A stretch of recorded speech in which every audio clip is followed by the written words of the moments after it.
All right, we have a lot of news to get through today. We have Tesla's service territory in Austin thrusting northward. We'll see how many euphemisms we can get in today. We've got some updates on XAI and Grok coming to Tesla, and also some updates with Grok 4. We'll talk a little bit about our own experience using it compared to ChatGPT and some other stuff. We'll talk about some big news that was driving Nvidia stock up today. A couple macro things, stuff going on with Lemonade, and we'll just see how much of that we can get to. Bradford, how are you doing? Doing good. It's a dark day today, so our lighting's a little weird here, but I think everyone's very upset about that. I think that'll be the number one comment. Just Bradford's lighting, not okay. Matt's was way better. I look red. I didn't notice that till you said it. So it's because you're so angry that you didn't buy more Nvidia before it went up today. That's right. So maybe we can start with that one. So there was some news today that Nvidia's H20 chips would finally be allowed to go on sale. You might remember a couple weeks ago, this dropped the stock by about 5% when it was announced somewhat unexpectedly in an 8K that Nvidia published that they wouldn't be allowed to sell these H20 chips. There was about a $5 billion write-down that they had to take in the last quarter, and it was certainly impacting their sales volume going forward. Jensen Huang met with Trump and somehow got this reversed. So now Nvidia is able to sell these into China. So this seems like very good news for Nvidia, obviously. Mm-hmm. Any broader takeaways you think we can glean from this news? Well, first, I'm wondering if Jensen Huang can go to Washington on behalf of Tesla. That would be nice. He's a very expensive lobbyist, I'll say that. But yeah, he might be able to repair some of the damage that has happened in the Trump-Elon relationship. Although with there was news that XAI has a exclusive contract with the DoD on some AI projects there. So that was, I think, a bit surprising given the fallout between Trump and Musk. But let's bring it back to Nvidia for a second. Yeah. So it was up to, was it potentially like 15% of their revenues at one point, the China? Yeah, it was around that neighborhood. I think the U.S. had been growing a little faster, but those restrictions seem to have come out of nowhere. I think the super easy read of it was, okay, well, we don't want China to win the AI war, so we need to restrict, not give them our best chips. And on the surface, that makes a lot of sense. But I think what we saw with DeepSeek and, some of these other strategies is if you are essentially going to force their hand and, limit what they can have, necessity being the mother of invention, they might come up with some pretty novel breakthroughs that they otherwise might not have. So, or they might get the equipment anyways. Yeah, that's true. I mean, there was a lot of shipments into Singapore. Now, Nvidia did say that a lot of those shipments were just via Singapore to other destinations that they said they had very good, visibility on. So maybe there was nothing untoward going on there, but also it seems pretty likely they were just getting it, and some third party was getting a nice markup. So yeah, what are your thoughts on this? Is this good policy? I think it's good policy. The H20s are much less effective on a compute basis, cost basis, compared to the state of the art. And I wasn't as surprised as you when they did just outright ban them. The Biden administration was going back and forth with Nvidia on basically they tried to make the requirements really hard to meet, and Nvidia kept meeting them and designing right to that specification. And they're like, "Oh, we're so mad you it could only be this good. You made it exactly that good." They're like, "Oh, you can't do that. We're going to lower it again on you." And that's what Biden did. And so they were just trying to make it illegal for them to sell into China. As far as good policy, I think the U.S. has a strong lead in AI and with large language models. So I'm not super concerned. That could change, but we are not sending them our best chips. And what we've seen with Elon over and over. And I know Elon's not this whole space, but compute makes a huge difference.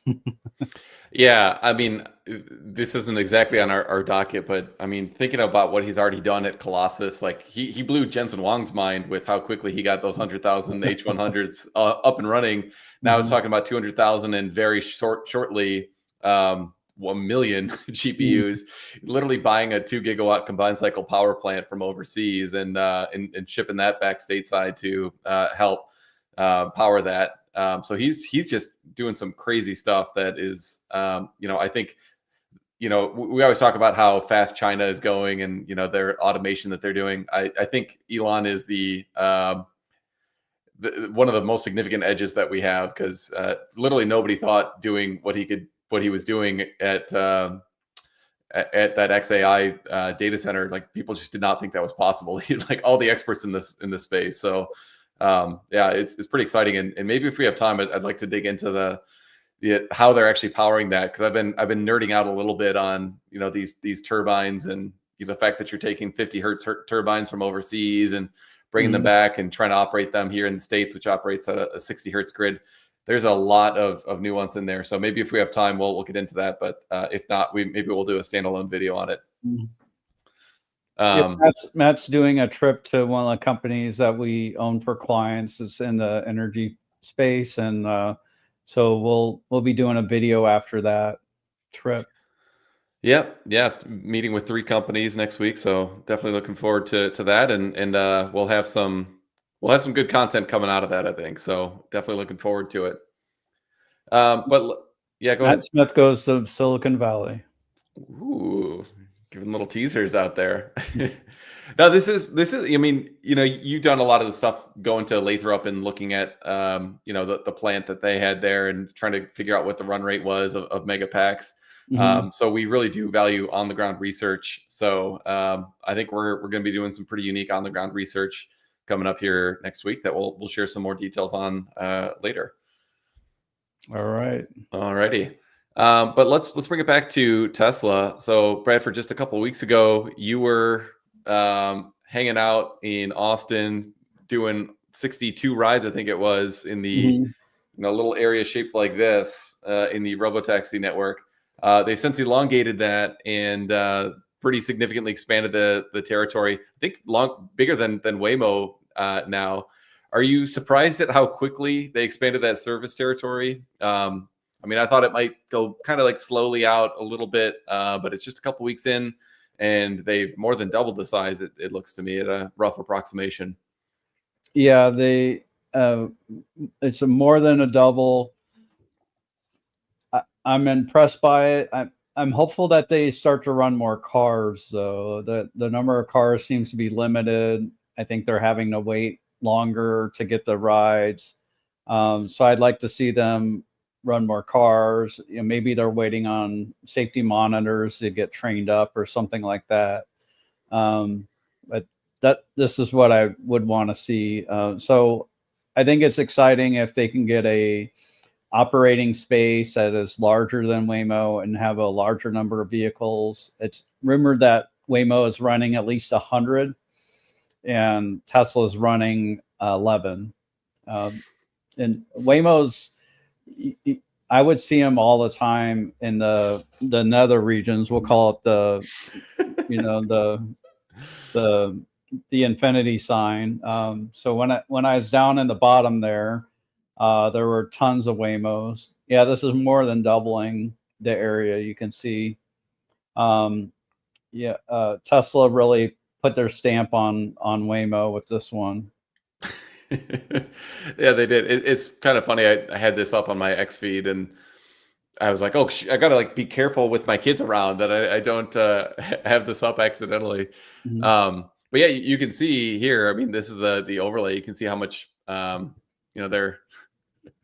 It's kind of hard to tell because the nether regions, as you so eloquently called it, that's actually mostly covered by Waymo as well. So it's not only the difference between the red and the blue as it's shown here.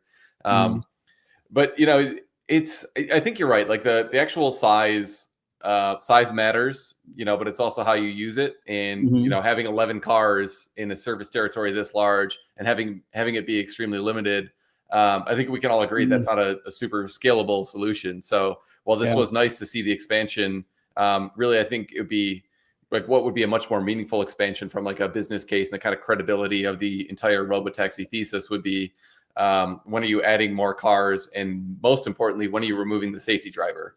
I suspect that latter is going to be a bit longer, maybe a month, 2 months, something like that. But that'd be a very big milestone, the point at which they actually get the safety driver out of there. Mm-hmm. When do you think we get to the next city? Well, San Antonio is the closest to Austin. It's an hour and a half away. Logistics wise, I think it'd be easier for them to do. I do think there's a university in San Antonio, if I'm correct. But if not, we're looking at there's safety drivers in Arizona. They're wanting to get regulatory permission in California. It hasn't quite been filed yet. So Elon was under the impression that they had filed the paperwork to run and charge for rides. And I think what happened with that confusion is I think Elon approved it within Tesla, and he is once he's made the decision, he assumes that it's will happen and has happened. So like in his mind, he's already like going to the point of, okay, we filed it, they've approved it, and now we're at the next step.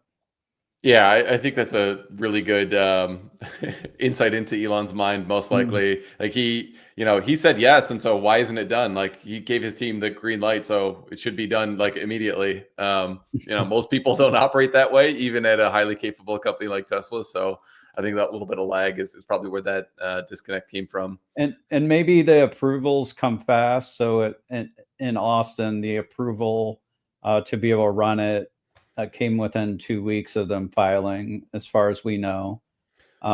So potentially that those approvals come fast in California as well. So if they are wanting to launch it in about 7 weeks or something like that, maybe they file for the approval like with a couple weeks ago. So you think like San Antonio, not Bay Area next? You think they'll just kind of continue rolling out within Austin with that kind of existing framework that they have? I think right now, like Bay Area makes more sense, or maybe some other area like Arizona.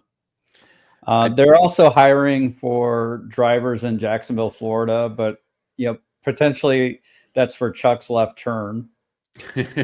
Yeah, they're really overfitting for Chuck's left turn. Which is a nightmare unprotected left, and you need to get those unprotected scenarios correct with the Robotaxi. I noticed it tried to avoid unprotected lefts with the Robotaxi. Generally, you're gonna if the map allows the streets, generally, and with the hardest unprotected left turns, you're best off just taking a right and taking a left at some light, and then working your way back. So it's not necessarily a bad thing that they're avoiding unprotected lefts. Yeah, I mean, to me, it seems like that would be the logical thing to do if you got some very complicated intersection where you need to turn left and there's cars with limited visibility coming at you at 60 miles an hour. Like just turn right. Like eventually the AI is going to be good enough to handle that naturally. But for right now, I think the simple solution makes sense. So I'm glad they're working on it. But to me, it's one of those things that is going to be solved with enough data. And so there's enough other problems that they, need to work on. So, why not just get the generalized model up and running and handle those types of situations a little bit better. I do want to share, So I think right now the lack of cars is, my guess is it's safety monitors that are located in Austin, Texas, and getting them trained and ready. So like at the end of the first week, I believe they had a big call out for more car drivers in Austin. Yeah.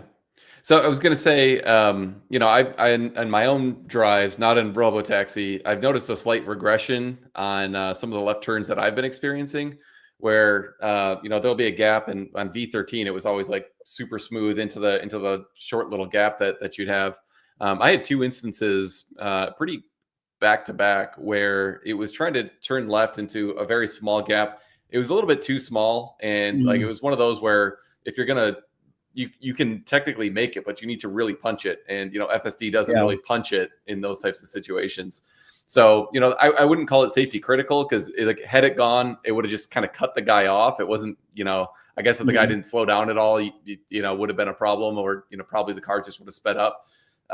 But one of those where, I hadn't seen it make that kind of behavior. And then twice in pretty quick succession, I had left turns where it was making a left turn that was ill-advised, I'll say. Have you had having that happen as well, coming out of my neighborhood? That's happening for me, where it's going probably when it shouldn't, but if it does go, it needs to Tesla teleport, hit the Which accelerator. thankfully it can. But yeah, like I wonder if they are like testing something or something, because it seems strange, because they basically solved for this, and then it's to get this kind of regression. It seems curious, if nothing else, to me. You're right. Like a month ago, it wouldn't have gone. Yeah. It'd wait. So that was my paranoid thought too. It's funny. We didn't talk about it. I'm like, are they testing it? Are they seeing if we're gonna disengage or not? That's really interesting. Yeah, you and I did not talk about this issue that we've been having at all. Yeah, we were both coming up with the exact same. Yeah, I'm gonna start disengaging, because like the other cars are getting mad, but I'm also noticing the other cars are going too fast. So it's kind of their fault, but we can't put it on them. We need to yield for the other car. That's interesting. So I disengaged one time, and I Tesla teleported the other time. So it's I think either way is fine. You're sending mixed messages, Matt. Well, I want them to. It's an A/B test. I want them to have both sets of data and tweak it as they see fit. I do think that the Tesla teleport doesn't really work as a solution if you're trying to do Robotaxi rides. The lateral G forces you want to really try to minimize. So that's something that I'm sure they'll end up working out. But I'm very interested to see how they. Oh, we got a question. Tesla teleport. Bradford, what's the Tesla teleport? It's when you hit the accelerator all the way to it can't go anymore, and you do it immediately, like not like gradual, but you go boom, and the car just accelerates on demand. Yeah. So in those sketchy situations like we were describing, you go from a little tight situation to being, 50 yards ahead of the car that was a little sketchy. So yeah, it's interesting that we're both having this issue. And, I think one of the keys to this Robotaxi thesis, aside from just how quickly did they expand, is when does it become clear that like the generalized model that is fleet wide is roughly the same safety level as what they have in the Robotaxis. So I do think we're closer than a lot of other. I think it is now.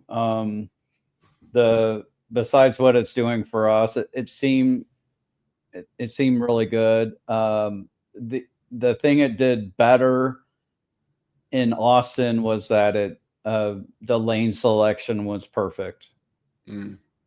Yeah, that is definitely something that's still a little iffy. I mean, I've got this one spot right near my neighborhood where it merges down to from 2 lanes to 1, and pretty consistently my car will be in the left lane and it wants to merge, and it used to just get over there and then not realize that it needed to merge back over. So on later versions it's been better, but still it'll like turn the blinker on, and then it'll see like the merge sign, and so it'll kind of cancel itself out. But it's kind of funny because very consistently I'm seeing that kind of weird behavior. But anyways, let's move on from FSD, even though that is a topic very near and dear to our hearts. Let's talk a little bit about the unexpected surplus that we had in June. This is, the whole balanced budget, debacle, and Elon criticizing the, big beautiful bill. I personally was not at all expecting anything close to a budget surplus. Do you think this was something of a one-off, or might we have a bit more of this to come in the future? So the tariff income, I do believe, is going to be substantial. I have no projection of it. I have no idea how it's going to turn out. So was a chunk of this from tariffs, or was it? I don't have the exact numbers, but the tariff revenue was the big surprise that I think kind of pushed everything over the edge. So I agree with you. This is meaningful. I think maybe the more interesting question is like what happens to macro, if this stays in place. I mean, I've been seeing a couple posts from like business owners. There was this one guy who had to pay $60,000 in tariffs to get some goods, out of the port. He's like, now I can't pay my employees a bonus that I wanted to pay them. I think it's going to take a while for for producers, for importers and exporters to kind of figure out how they want to handle, pricing this in. How much are they going to pass on to consumers? Like, how long will it take for consumers' price preferences, to shift in response to these? Because right now, if you just have a lot of importers essentially eating these costs and not a lot of it's passing on to the consumer, well, that might be a little kind of short-term high for the budget surplus, let's call it, but it might not be too sustainable. If we were to just kind of all else equal, kind of keep all these tariff levels where they are, presumably the higher prices are going to be passed on to consumers, and then that will put some pressure on GDP growth, which to me seems like a reasonably plausible outcome, and also one that would make sense given that Trump continues to push for Powell to cut rates. Little stimmy to counteract the stifling effect of these tariffs. So I do think Trump kind of wants these to stay in place to help balance the budget, but there's definitely going to be an economic cost to that. I'm wondering what Elon thinks about all this extra revenue coming in. Probably doesn't like all the government spending, but I think it's not fully appreciated, these tariffs. So we have stock market indexes at all-time highs. That creates capital gains. It's in polling, like the percentage of a recession is near a low. It's crashed way down. So people are pretty sanguine. Is that the right word about the economy? Yeah, I think that's the right word. But now I'm questioning, do I even know the definition? They're pretty chill.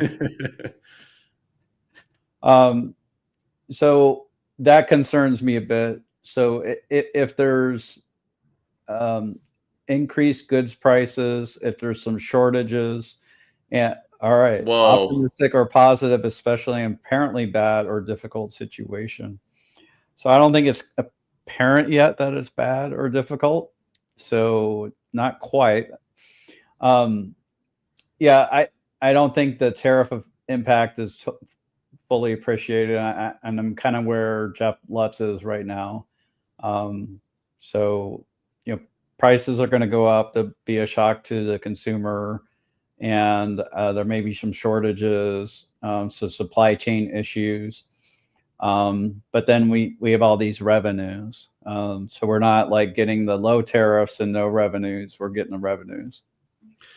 So I think of everything you said, if we have some higher prices that pass through, I do feel like the economy will kind of figure out how to sort that. Might not be the worst thing in the world for consumers to stop to lower their spending a little bit, given how much personal debt it has been increasing in recent years. So I'm actually kind of okay with that. But the bigger question for me, and the one that I think could pose some challenges to the stock market and to the economy, would be if we get more supply chain shocks. My sense, and I haven't spent a deep deal of time, or a great deal of time examining this, but with how long it's been since March, where you've had a lot of time to kind of plan out supply chain workarounds, or just how will this be handled now that the tariffs are by all accounts here to stay. The supply chain shocks seem like they will not be as severe as maybe they were last go round, when there was all that fear in March, and like things were literally piling up in the Chinese ports. And I think people still have PTSD from 2020 and the COVID supply chain shocks that like literally took 2 years to unwind. My sense is we're not going to be quite in that bad of a situation, but would you agree with that sentiment? Yes. Yes. So good news. So fuel for the rally to continue if we kind of thread this needle. I guess, I mean, that's the overall question. Like, does Trump and his whole Yeah, I team feel essentially like thread we this are needle? threading a needle, and I think it's going to work. But I do think people are a little too optimistic and giddy.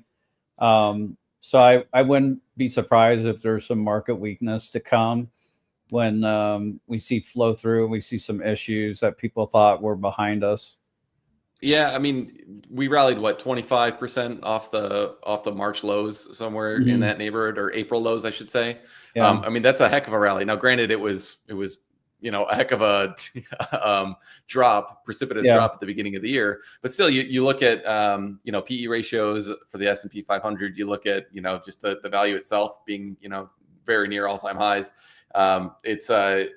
It's easy to make a case that things got a little overheated and maybe the equity markets need to take a breather for a bit. So I'm very interested to see how this pans out, and I'm wondering when we'll either get a new Fed chair or when Powell will cut rates, because it seems like it's got to be coming pretty soon. But even yesterday, I was seeing more comments that they don't feel an urgent need to cut rates soon. So interested to see what's going on with that. Let's shift gears a little bit. Actually, no. Let's say on Tesla for a minute. We had the news that Tesla India was going to be launching soon. That came pretty unexpectedly, I would say. And then just this morning, we woke up to some snippets of a presentation in India. We had the Model Y unveiled there. Is this what you were expecting, Bradford? Just that Tesla India would be launching with the existing product essentially at a pretty high tariff rate. I was looking at the cost of these models, and I can pull it up unless we have it here. But it was significantly more expensive than what it would be in the U.S. So maybe just first impression, were you surprised that this was what Tesla was planning for the India market? We don't know if this is the full plan, so this may not be the end of the plan. So I'll push back right there. With imports to India before any kind of deal that may have been made this year or late last year, the tariff on foreign-made cars was 100%. So is it essentially like 100% higher, the price? Yes. Yeah. So the rear-wheel drive Model Y has a list price, if you do the conversion, of about $72,000, and the long-range rear-wheel drive was $81,300. So certainly super pricey, especially for the Indian market. And it does not appear to me, anyways, that there's any sort of tariff relief or special deal that Elon or Trump was able to negotiate there. So all that is to say, this strikes me as something that'll be extremely niche within the Indian market. Not a mass market type of vehicle at all. So I think this would have a very minimal impact on production or delivery volumes. It's a nice car. India does have a lot of people. Many of them are living below minimum wage in the U.S. Less than, I don't know. It's crazy, like less than $100 a month or something nutty like that.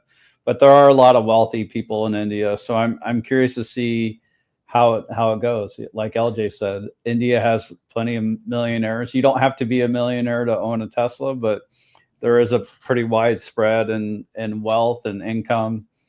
I'm curious if Tesla accepts cash, because that's a thing in India that they tried to get rid of or change a few years ago. Oh, I didn't realize that little wrinkle of it. But yeah, I mean, I think that the point is well taken, though, that this will be kind of a vehicle for the 1% within India, which hey, 1% of a billion people is still a pretty nice TAM to be going after. So I don't think this is going to be anything like Tesla China. But I mean, if you scoop an extra, I don't even know what a right number would be, but 5,000, 10,000 vehicles a year, something like that. That's certainly worth doing, especially given the kind of production and delivery headaches that Tesla's had in recent years. And Supposedly, maybe there's like the no data super. is even more valuable than anything else, starting to get to collect the data from the Indian roads so that, you can do some initial work on, figuring out how those streets operate there. Because whenever they want to solve for FSD there, man, that's going to be a massive challenge. They do have some ADAS drivers there that are collecting some data, but to really expand the data would be really good. There are no superchargers in India, as I'm aware. So they do need to support the charging in the home and get that set up. I'm curious if they do unveil superchargers, what they look like. Yeah. Be cool to see one with the Indian flag on it, especially like the first one. Yeah, that would be pretty cool. It'd be interesting to see, a little bit more geographic, specific types of products like that. Mm-hmm. I'm not an Indian nationalist, but I think that would be cool. You're not, looking at you, that was my first impression, was that you were. I just think things like that are fun.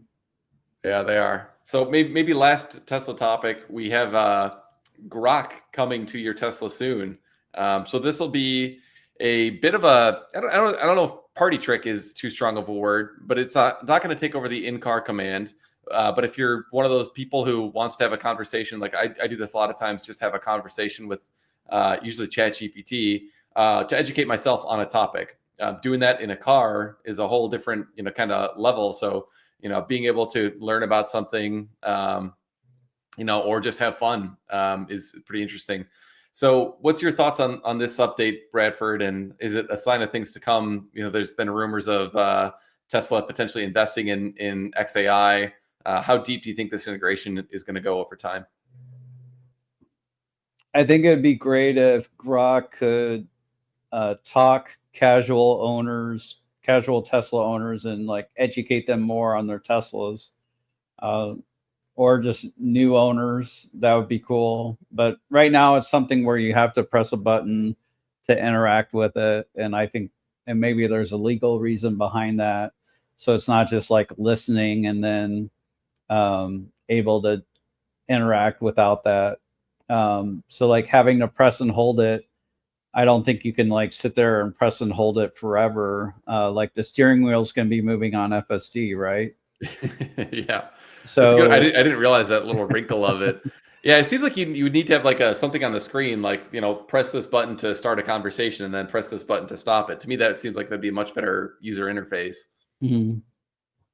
Yeah, I really like interacting with Grok Voice. I've used it to help teach me about a book. There's a book that I've been going through, and it would teach me each chapter of the book. It's probably not super legal, but it would teach me the chapters, and um, I would ask it questions. I'd have it also kind of do a Socratic wrap up at the end, so to make sure I understand the concept. It does a really good job with that. Great job with fiction. So there's some TV shows I like, and it can imagine scenes between characters. My Little Pony. No, You one of those pony bros? no, Okay, I'm not. just checking. All right. Next topic. Well, I wanted to, maybe hit on the news that well, actually, before we go about the new Grok model, the speculation that's been going on of why didn't Tesla invest in XAI, and will there be some sort of Tesla XAI merger? We've got this shareholder meeting toward the end of the year. Is that maybe to allow for some time for a merger, to get in place, or at least some sort of direct investment? We have SpaceX making a $2 billion investment. So what are your thoughts on, I don't know if I'd call it the angst of Tesla shareholders wanting a piece of this, disappointment that they haven't had some, and speculation that there might be more of a kind of direct investment or business combination on the horizon between these two companies? So I just thought of this, and I may be getting my cases wrong. But there was a lawsuit against the board of directors, and they basically I might be misstating this, but they had to give up like half of their pay or something crazy. It was a lot of money that they had to give back. Yeah. $700 million or more in like Tesla stock or stock options. And this was around the Solar City deal with the I Solar don't know that it was City. related to Solar City. Now I could be wrong because I didn't know you were going down this rabbit hole, but I think it was more on the stock based comp that they got these options essentially. Or it wasn't stock based comp, the options. So my understanding is, these ended up. I think they were awarded in 2017, if my memory is right. And so yeah, like Robin Denholm, got hundreds of millions of dollars in these on top of some prior year pay. And so I think it was the Michigan retirement plan or something like that actually sued Tesla, saying like this is an egregious amount of money. And as part of the settlement, Denholm and several others just gave back a very large chunk of that money that they, technically earned. I don't feel is an appropriate word, but per the terms of their contract, they were entitled to. Mm-hmm. Yeah, so I think anything with a potential conflict of interest, maybe they're intentionally avoiding. That's interesting. Yeah. Obvious time for me for them to acquire a chunk of XAI was when it was worth 10 billion and Tesla could put in 2.5 billion and own like a quarter of it. Or maybe it was when it was like 20 billion and they could again, put in 5 billion. So now that it's worth well over 130 billion. Yeah, somewhere in that neighborhood. I don't recall the exact valuation, but yeah, I mean, it has gone crazy. I mean, more than 10x, I think, in the last year. It's not as attractive, but like along the way, probably they were wanting to avoid conflict of interest. A merger, I still am not sure how I feel about this. What are your thoughts on the merger? Maybe I listen to you and maybe you sway me. Yeah, well, I mean, where I think it gets interesting is for Optimus. So, we know Tesla's, very close with FSD. We know they got a lot of training compute, but I think of the types of outputs that you can do in a car where you're basically just what's the angle of the wheel and am I braking and am I accelerating and like what's the gradient on each of those. Like it's a very limited field of outputs. So if you look at like the different permutations of your potential options of, like pack this box or in a more complicated project, let's say you've got to, I don't know, build a birdhouse or something like that, or like assemble some IKEA furniture. There's a bunch of different like planning steps you could take. Like, do you completely unpack everything first and then set it all out? Like, do you, organize your tools first? Do you just go like right in with the instructions and find the pieces? Like, and that's just one stupid example, but like the amount of computational needs that I think Tesla is going to have is going to skyrocket with Optimus. So like they've showed some pretty cool demos where it's like it can navigate its environment reasonably well, but when it comes to actually like doing useful work, I think they're going to need huge amounts of computation. And so I think an XAI merger accomplishes two things. One, it just gives them like real unfettered access to like the cutting edge model that is going to have some very explicit understanding of the world.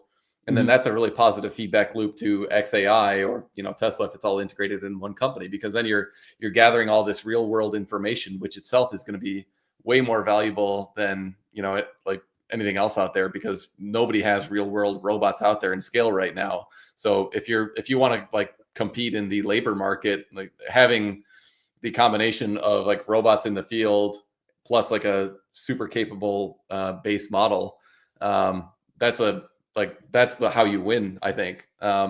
So I think it could make sense for both companies for that reason. The other thing I'm thinking, and this is nerdy, this is I think a much lower kind of requirement or reason to do a merger relative to the other. But I've been digging into how much power is needed at this if they're going to truly go to like a 2 gigawatt scale plant and it's operating at 60 hertz. One of our clients actually was helping me think through this, and it was a super interesting. Megapacks are a really helpful way to do this because you can take in 60 hertz or 50 hertz power, essentially use the inverters in the Megapack, and then give the power with whatever characteristics you need at the data center level. So if you're going to be scaling to like theoretically 2 gigawatts, minimum 1 gigawatt at the Colossus data center, and then I would say presumably scaling more beyond that over time, like having priority access to Megapacks is, I think, something that would be very valuable to XAI because kind of time to power and ensuring that you've got like power supply in addition to GPU supply is, I think, extremely important, and it's one of the key components to Musk's secret sauce with this Colossus data center. So I think those are two reasons why it might make some more sense than maybe I had initially thought. I think XAI needs Tesla too. Yeah, well, that was kind of my point. Like you were talking about the data, getting the real world data from Optimus and from Robotaxi, from all the cars in a fleet, I think is the next frontier for XAI. And in their reveal of Grok 4, they were talking about how they were running out of problems to get Grok to solve and having a hard time evaluating if Grok is thinking through the problem correctly and then giving the correct answer. So now they need to get into video. So like these LLMs are solving the text domain. Now they need to solve the real world, and XAI may need Tesla more than Tesla needs XAI. Yeah, this is a key point you've made several times that I think bears repeating, because I don't think a lot of people are thinking about this, that like, all these foundation models from, Llama and Gemini and everyone else, like they've all basically scraped the entire internet and have trained all they can train on text. So what is increasingly going to be important in this AI arms race is like real world data, video data. I think Gemini having access to YouTube, that's clearly very valuable. But even that is like filtered, uploaded data. So there's undoubtedly a lot they can learn just by accessing that. But I think the flywheel that Tesla had with FSD, repeating that with Optimus is like massively valuable. Having that actual data, like that's the constraint. Having like real world data is now, I think, probably more valuable than having access to all the GPUs and like the talents and everything like that. Yeah. The one thing that I think has surprised me in the last couple of months is just seeing how like Zuckerberg is just floundering in this whole thing, because he seemed reasonably sophisticated and like, oh yeah, we're gonna like open source it, and it turns out that you're just running into walls because like you didn't have any proprietary data and you didn't have any like super amazing staff, like at least better than everyone else competing in the space. So what you're left with is just like literally writing $100 million signing bonus checks to like real talent and hoping that they'll come and join you.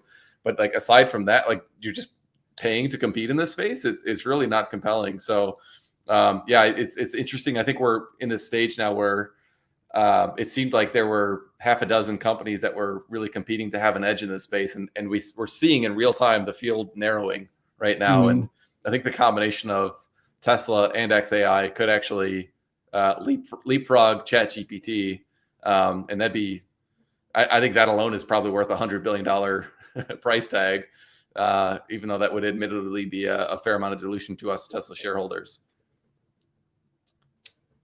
We'll see what OpenAI and others come out with, but essentially Grok is in many ways outperforming them in a lot of areas. Maybe not in coding, but there are some things you could do with coding. I think in certain uses of the Copilot, the coding, like in Copilot or whatever, people are struggling to use the new Grok 4. Mhm. The new Grok is slower, but it comes up with very high quality answers. Matt just froze for me, but I'm still seeing my producer live. Okay, that's good.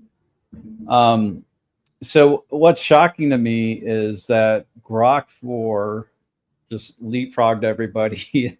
XAI in essentially 2 years' time. So Elon announced this like 2 years ago, like a couple days ago was the anniversary, and they've essentially surpassed everyone in the benchmarks.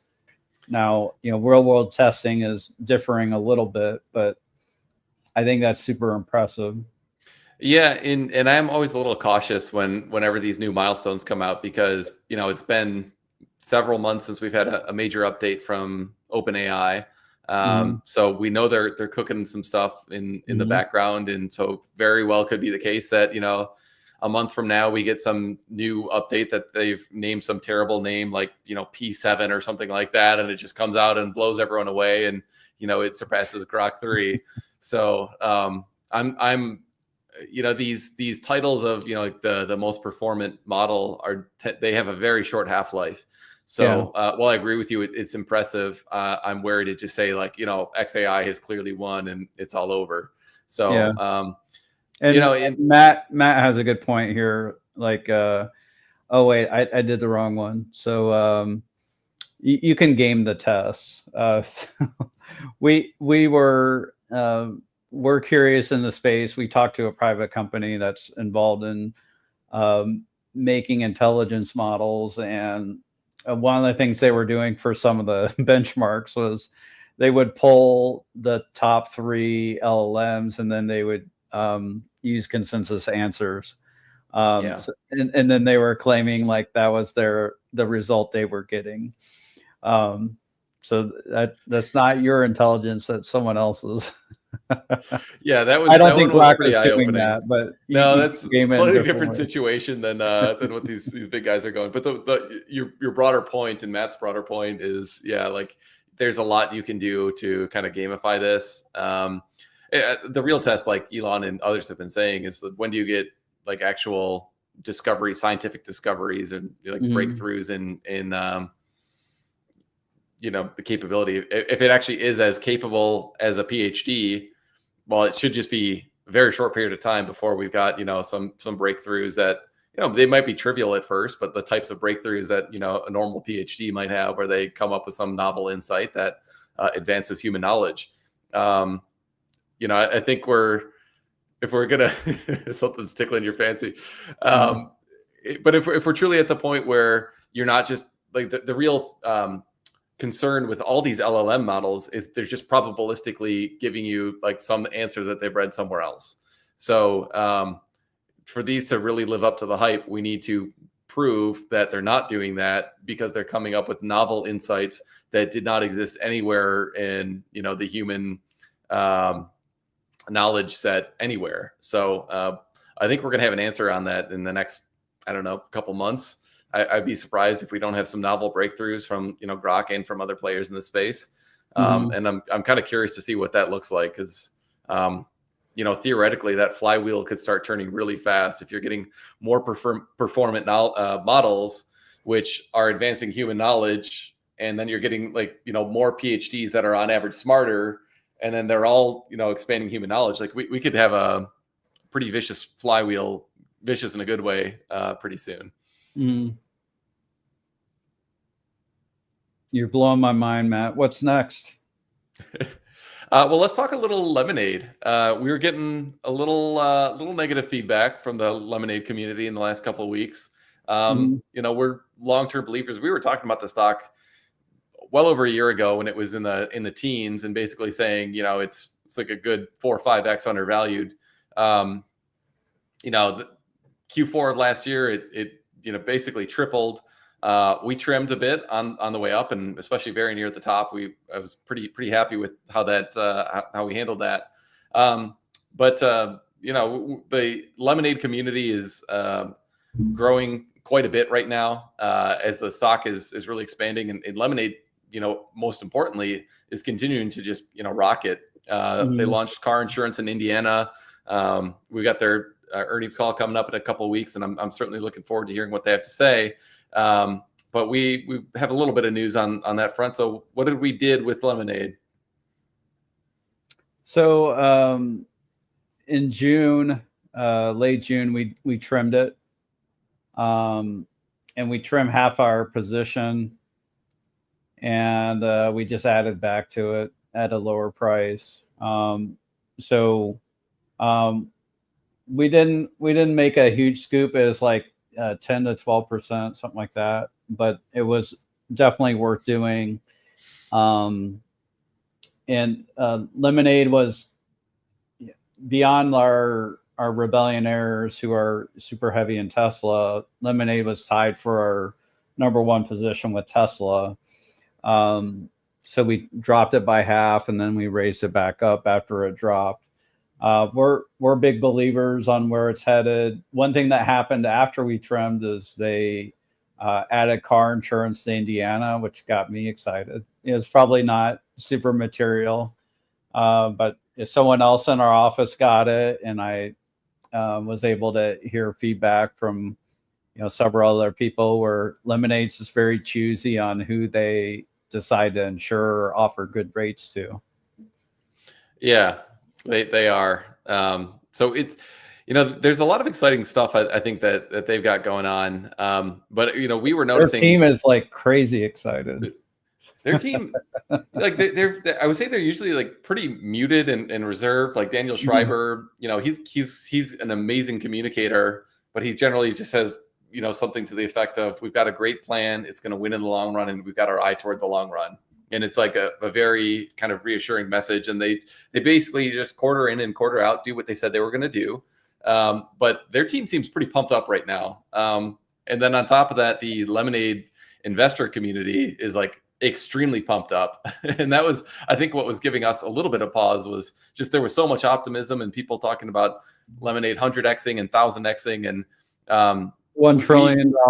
And yeah, which, like, by the way, we could certainly see it happening. So we're not saying that's crazy, but we were just noticing that the sentiment seemed a little peaky, and similar to what we try to do with Tesla. We just want to see when maybe sentiment gets a little ahead of the skis of fundamentals, and try to trim and add when we're noticing that happen. And it's been very successful for us, and certainly happy that we were able to add back when we did. And like you said, it was only a 10 to 15% scoop, I think, that we got. It wasn't a huge move, but still well worth doing.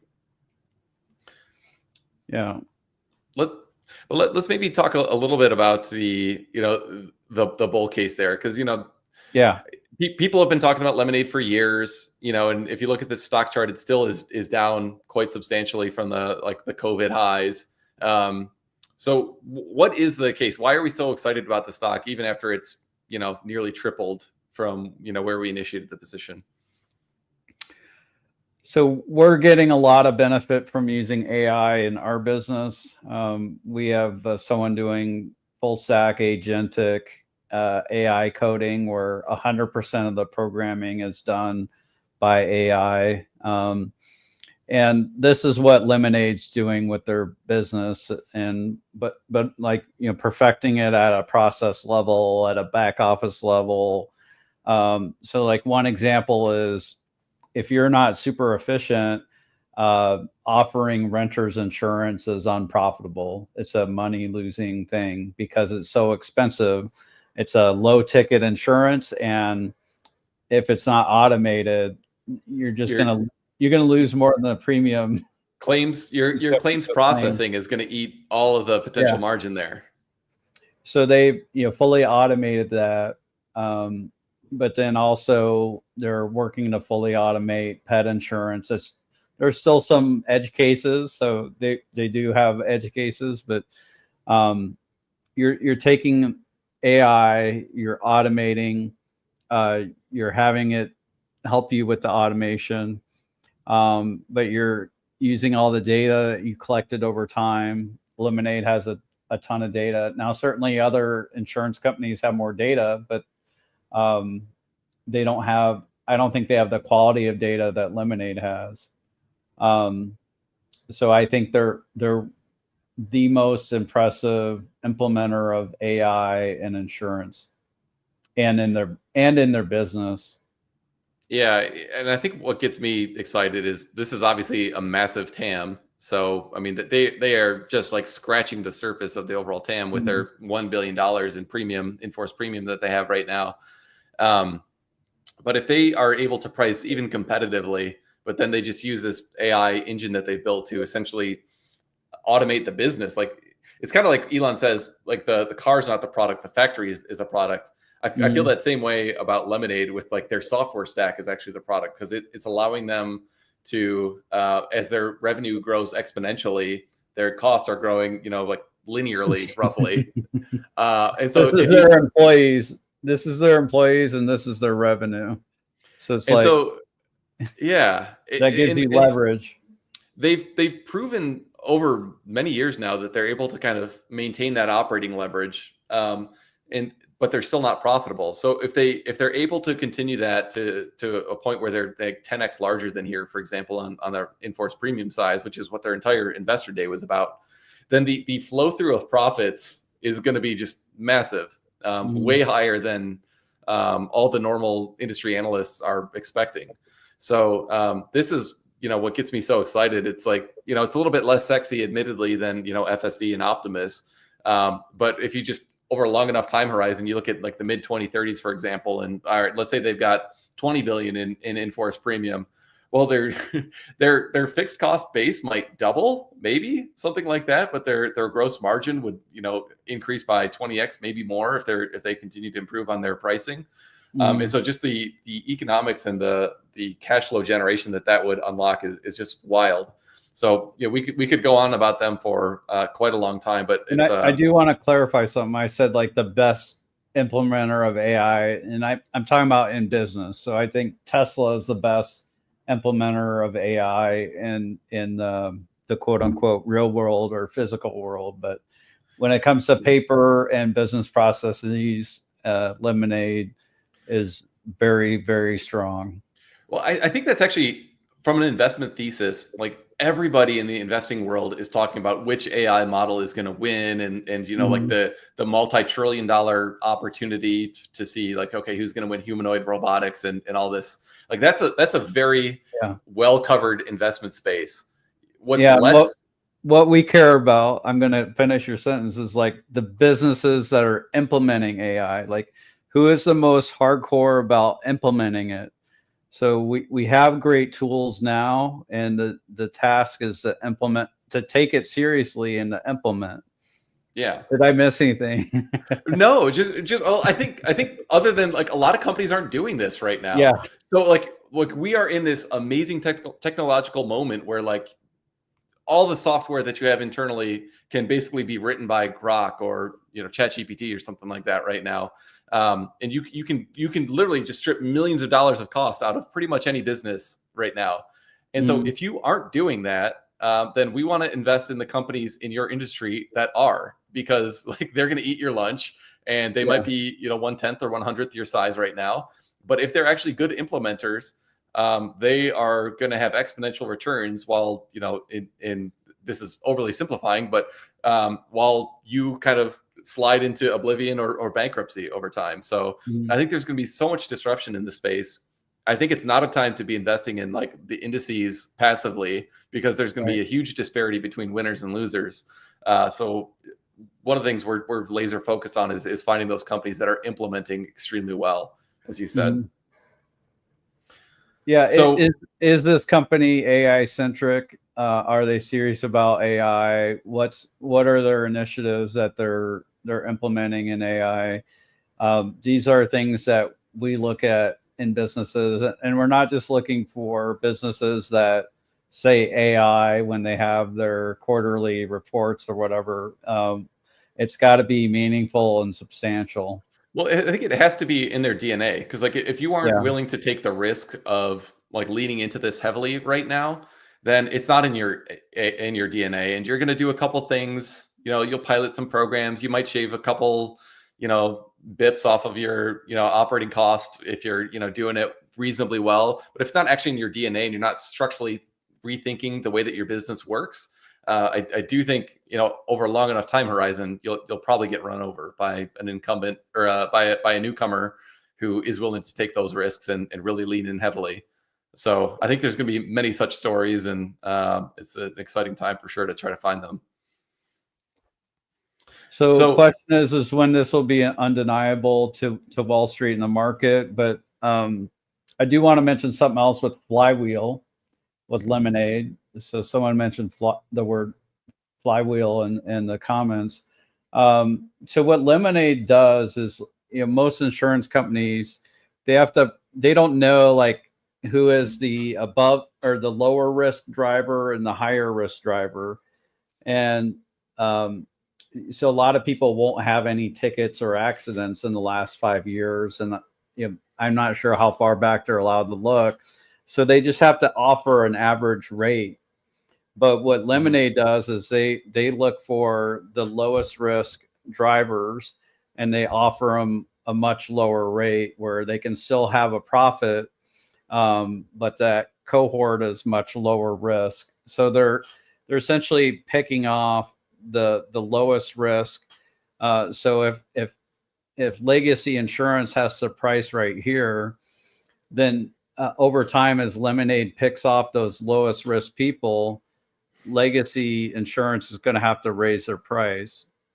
So this is a flywheel that could happen over time. But right now, Lemonade's so small that they're not of any kind of forcing function. Yeah, the crazy thing about that and why it's a flywheel, like you said, is that, okay, so, Lemonade cherry picked like the best customers. So then Legacy raises rates a little bit. Well, then what happens when they do that?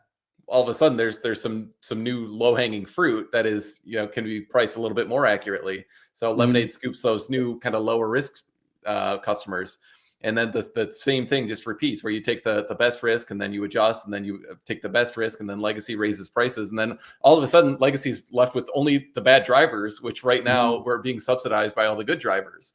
So like that really is that would take a long time for that thesis to play out, as you said, but it's a very wild thesis that I don't see why it's wrong. I think the Lemonade has. Do you remember HMOs, Matt?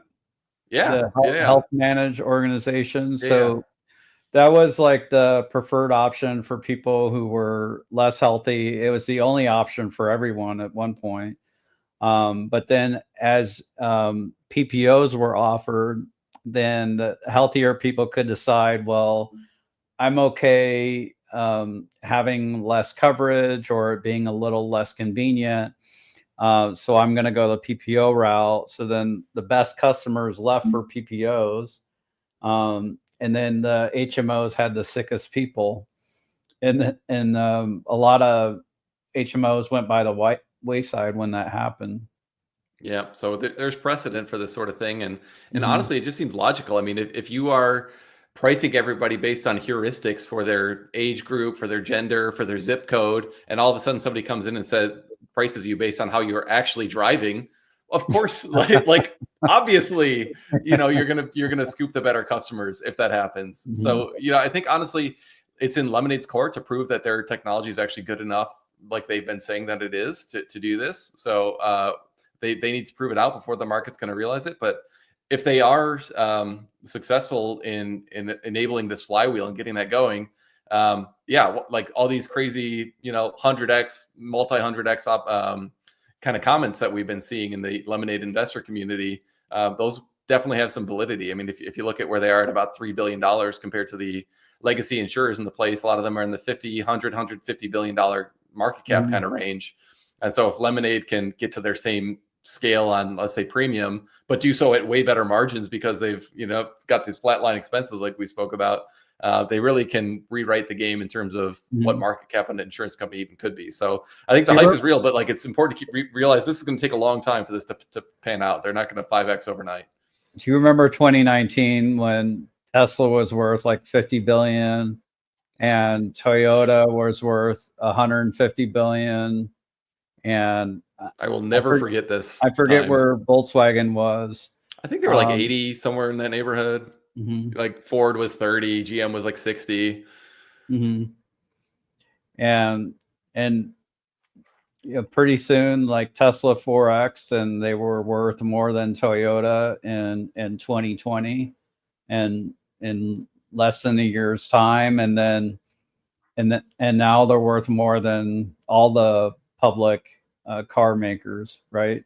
Yeah, right. Well, in the commentary back then was like, if you look at the total, like aggregate all automaker market caps together, like what percentage of that total dollar value would you give to Tesla?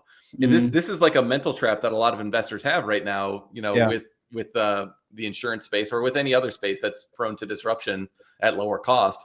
If you can be like deflationary and like undercut on pricing while still delivering superior margins like Tesla was able to do in 2020 and beyond, then like, yeah, the heuristics that you're using on looking at other market caps of companies in the space is not like, that's not an appropriate way to look at the value of an opportunity. So yeah, I mean, it very well could be the case that in the future we've got a handful of multi-trillion-dollar, insurance companies that are really leading into AI. I'm not sure that that's exactly how it's going to pan out. I mean, I think we're probably talking 2040s or something like that by the time that would come to pass. But I can't see what in the thinking would be wrong about it playing out that way. With how skilled Lemonade is with their back office and automation and AI, why are they worth less than a regional insurance operator that's being valued at 10 to 15 billion? It doesn't make sense to me. It's because everyone's looking at price to book. They're using the heuristics. It's wild. Yeah. So we expect this to happen sometime. Maybe it doesn't happen in the next year or two, but once Lemonade becomes profitable, I think people will begin to wake up. Yep, and they did change their reinsurance recently, so I think that accelerates the time frame for when they can actually reach profitability. So it does increase risk a little bit, as we called out at the time, but it was intentional, which Daniel Schreiber, their CEO, clarified, and it's a really exciting time. So I want to end circling back to the Grok Tesla integration. One of the things we didn't talk about yet was the companions that Grok launched. So we've got the I don't even know what the names for these things are, but like the Fox character and then like the sexy girl. I guess there's some like name for this sort of thing. But I was reminding myself, Elon promised us a cat girl Optimus. And so I think if you got the cat girl Optimus and the Grok companion, whatever, it seems like there's paving the way to some very healthy marriages there. Yeah, you're being a bit sarcastic, but maybe marriages with the AI characters. I hope I not. meant marriage between the two companies, and probably some very unhappy marriages. Yeah. For Elon, like pushing all this stuff about like wanting to have more kids. I think like having sex bots, more prolific is not a healthy thing for this country or for any country. So I do hope they back off that approach. I think companions are an interesting idea because it gets people to think more about how they can use AI to their benefit. And one thing I could use it more on is relationship advice. How to handle different social situations. Yeah, so I agree with that, but I think this is the exact opposite. It's like have an AI bot that caters to your immediate whim rather than teaching you how to behave more prudently and uprightly in your own life. Like if they launched a self-help, thing that did what you said, like, hey, here's a problem I'm dealing with. Like my wife said this, and I think she's wrong, and here's the whole context, and like, how can I respond lovingly? And it like, did some digging to figure out, okay, what's your wife's temperament and like what's the more like backstory, and said like, here's how you might approach this particular instance and something to watch out for on a more regular basis going forward. Like I wish they were going more that route rather than just this companion thing that's essentially, to me it looks like they're trying to replace human relationships where like it's just like the Tesla FSD is never going to, drink or fall asleep at the wheel or whatever. Like the Grok companion is never going to criticize you, even though you may well deserve it. And like, it's like helpful for you to actually have a little criticism. So I'm not a fan of these, to be honest with you. Maybe I'm old fashioned or whatever, but I think you probably have dumb. you probably have to go out of your way to get it to criticize or be a little more honest with you. Though there was this guy who like thought it was real and asked his AI to marry him and agreed, but then it later broke up with him. So like he was like believing all this stuff. Wow, it's like the plot of Her. All right. Well, we've gone a bit over time, so I think we can wrap it up there. Good conversation as always, Bradford. I think you're out next week, so we'll have a guest host sitting in your lofty shoes. I don't think lofty is the correct adjective for shoes, but Landon of the West did pretty good, and his hair, he's got better hair than you, and a better voice. All right, if he's got better hair than me, he also has better hair than you. I'm just saying. Yeah, we'll get a good replacement. Haven't figured out who it'll be, but appreciate the conversation, Bradford. Good as always, and we'll try to muddle on without you, and for sure not Farzad. We'll get someone with some real character and with something interesting to say. All right. He's Matt Smith. I'm Bradford Ferguson. And with that, I'm going to say bye for now.